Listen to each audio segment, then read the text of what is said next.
শুভ দুপুর বন্ধুরা। আজকে যমুনা স্নানে যাব, সেজন্য মেয়ের জন্য একটু খিচুড়ি রান্না করে নিলাম। চাল ডাল দিয়ে বিন, ক্যাপসিকাম, গাজর, বিট সব কিছু মিলিয়ে প্রেসারে একটু সিটি দিয়ে দিলাম।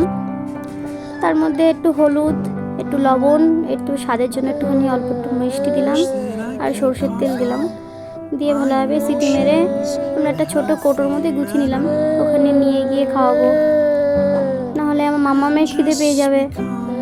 মাম্মাকে গুছিয়ে নিলাম। ওরে হাসি, একটি কিউট হাসি।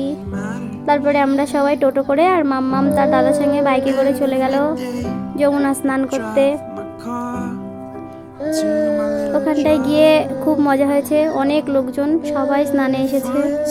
আমরা স্নান টান করে উঠে কিছু অন্নদান করলাম, মাম্মামও কিছু অন্নদান করলো। তারপরে পুজো দিয়ে বাড়ি চলে এসেছি। মেলা থেকে মামামের জন্য একটা পুতুল আর হেয়ার ব্যান্ড কিনে নিয়ে এসেছি বন্ধুরা।